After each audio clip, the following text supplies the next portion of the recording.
السلام علیکم، امید کرتی ہوں آپ سب خیر و عافیت سے ہوں گے انشاءاللہ۔ ہم PPC پاکستان پینل کوڈ میں قتل کی ٹائپس ڈسکس کر رہے ہیں، جس میں قتل کی تقریباً 4 ٹائپس ہیں: قتل عمد، قتل شبہ عمد، قتل خطا، قتل بالسبب۔ قتل عمد ہم پریویس ویڈیوز میں ڈسکس کر چکے ہیں۔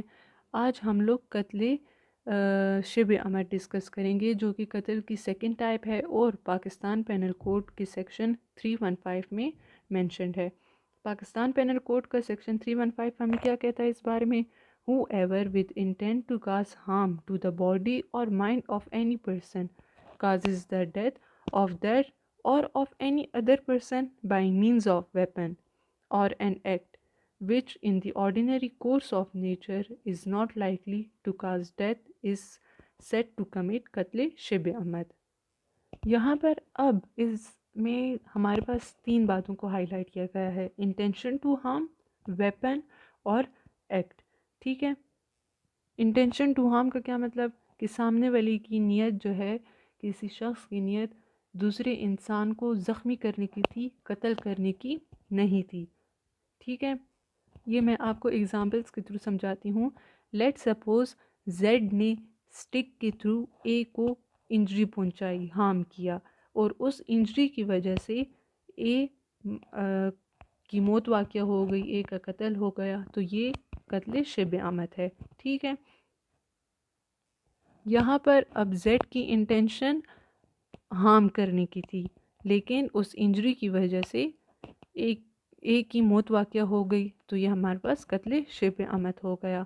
پھر ہمارے پاس بہت سارے اسٹوڈنٹس کا کویشچن آتا ہے، سوال آتا ہے کہ ہمیں انٹینشن کے بارے میں کیسے پتہ چلے گا کہ انٹینشن ٹو ہارم ہے یا انٹینشن ٹو کل ہے؟ تو انٹینشن کو آئیڈینٹیفائی کرنے کے لیے ہم لوگ ویپن کو اور ایکٹ کو دیکھیں گے کہ کون سا ویپن یوز ہوا ہے اور ایکٹ جو ہے تو کس ٹائپ کا ہے۔ ٹھیک ہے، ابھی میں آپ کو 2 ایگزامپلس دیتی ہوں۔ لیٹ سپوز اے نے بی پہ پسٹل کے تھرو جو ہے تو فائر کیا، اور فائر کہاں کیا؟ وائٹل پارٹ آف باڈی پہ، ہارٹ پر کیا۔ ٹھیک ہے، تو یہاں سے ہمیں پتہ چلتا ہے کہ یہ انٹینشن ٹو کل تھا، قتل عمد تھا۔ کیوں؟ کیونکہ ویپن بھی ہمارے پاس پسٹل یوز ہوا ہے، اور ایکشن میں اے نے جو ہے تو وائٹل باڈی پارٹ پہ مارا ہے بی کی، تو اس کی یہاں پہ فور شور تھی کہ اس کا مرڈر ہوگا، وہ مر جائے گا، تو یہ ہمارے پاس قتل عمد ہو گیا۔ اب دوسری ایگزامپل یہ ہے کہ وائی نے زیڈ کو سٹک کے تھرو زخمی کیا۔ ٹھیک ہے، اب سٹک تو ایسا ویپن ہے کہ اس میں مرڈر ہونے کے چانسز، قتل ہونے کے چانسز بہت کم ہیں، لیکن یہاں پہ اگزامپل کیا تھی کہ وائی نے زیڈ کو سٹک کے تھرو انجر کیا، اور اس انجری کی وجہ سے زیڈ کی موت واقع ہو گئی، تو یہ ہمارے پاس قتل شبہ عمد ہے۔ یہاں سے صاف ظاہر ہوتا ہے کہ انٹینشن ٹو ہارم تھا، انٹینشن ٹو انجری تھا، انٹینشن ٹو کل نہیں تھا۔ ٹھیک ہے، قتل شبہ عمد میں انٹینشن ٹو ہارم کا ہونا لازمی ہے۔ اب ہم لوگ سیکشن 316 کو ڈسکس کریں گے، جس میں پنشمنٹ آف قتل شبہ عمد مینشنڈ ہے۔ Whoever commits قتل شبہ عمد shall be liable to دیت۔ یہاں پہ فرسٹ پنشمنٹ کیا ہے؟ دیت ہے۔ دیت انشاءاللہ ہم لوگ آگے سیکشن 323 میں ڈسکس کریں گے ڈیٹیل سے۔ And may also be punished with imprisonment of either description۔ either description میں ہمارے پاس 2 types of imprisonment آتی ہیں، ایک ہے ریگولرس، ایک ہے سمپل۔ ریگولرس قید بامشقت، جس میں ہم لوگ قیدیوں سے کام کرواتے ہیں، ٹھیک ہے، یہ قید بامشقت ہوتی ہے۔ اور دوسری ہے سمپل امپریزنمنٹ، جس میں قیدی جو ہے تو عام سی قید گزارتے ہیں۔ For a term which may extend، اس کا یہ مطلب ہے کہ 1 day بھی ہو سکتا ہے، 25 years بھی ہو سکتے ہیں، 10 years بھی ہو سکتے ہیں، 225 years ایز تعزیر۔ ٹھیک ہے، تو may extend 1 day سے لے کے 25 years کے ان بٹوین جتنی مرضی ہو حاکم الوقت کی، اتنی وہ دے سکتا ہے۔ حاکم الوقت کا میں نے یہاں پہ کیوں ذکر کیا ہے؟ کیونکہ یہاں پر تعزیر کا ورڈ استعمال ہوا ہے، اور تعزیر کون سی پنشمنٹ ہوتی ہے؟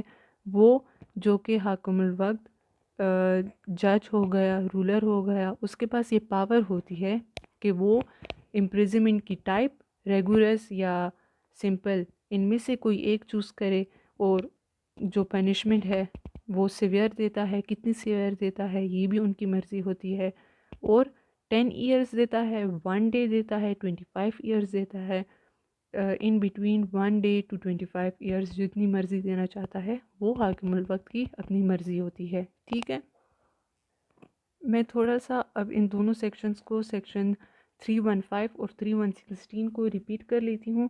315 میں ہمارے پاس قتل شبہ عمد کی بات ہوئی ہے، جس میں انٹینشن ٹو ہارم کا ہونا ضروری ہے. ٹھیک ہے، کسی ایک انسان کا دوسرے انسان کو زخمی کرنے کا ارادہ تھا، لیکن زخمی ہونے کی وجہ سے اس انسان کی موت واقع ہو جاتی ہے، یہ ہمارے پاس قتل شبہ عمد ہے. پھر اس کی پنشمنٹس کی بات آتی ہے، تو ہمارے پاس اس کی 2 پنشمنٹس آتی ہیں، ایک دیت، دوسرا ہمارے پاس ہے امپریزمنٹ. امپریزمنٹ میں پھر ہمارے پاس تعزیر کی بات ہوئی ہے. تعزیر میں ہمارے پاس یہ ہوتا ہے کہ حاکم الوقت کے پاس یہ پاور ہوتی ہے کہ وہ اوفینسر کو کس قسم کی پنشمنٹ دیتا ہے، سیویئر پنشمنٹ دیتا ہے، کتنے ایئرس کی پنشمنٹ دیتا ہے، ڈیز کی پنشمنٹ دیتا ہے، ریگولرس پنشمنٹ دیتا، امپریزمنٹ دیتا ہے، یا سمپل امپریزمنٹ دیتا ہے. یہ سارا حاکم الوقت پہ ڈیپینڈ کرتا ہے. ٹھیک ہے، اب ہم آ جاتے ہیں سیکشن 317 پر، پرسن کمیٹنگ قتل ڈبر for from succession.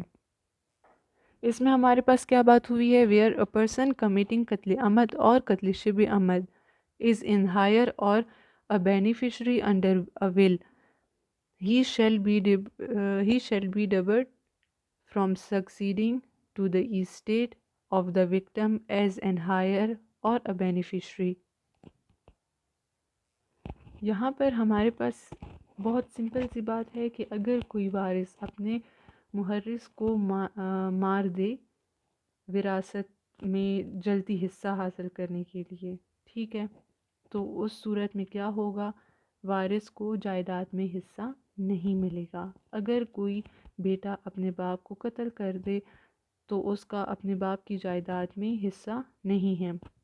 Second example یہ ہے کہ اگر کوئی بیوی اپنے خاوند کو قتل کر دے تو وہ خاوند کی وراثت کی حقدار نہیں ہے. ٹھیک ہے، سیکشن 317 میں بس سمپل سی یہ بات ہوئی ہے. آئی ہوپ آپ لوگوں کو تینوں سیکشنز کی سمجھ آ گئی ہوگی. تھینک یو سو مچ. اللہ حافظ.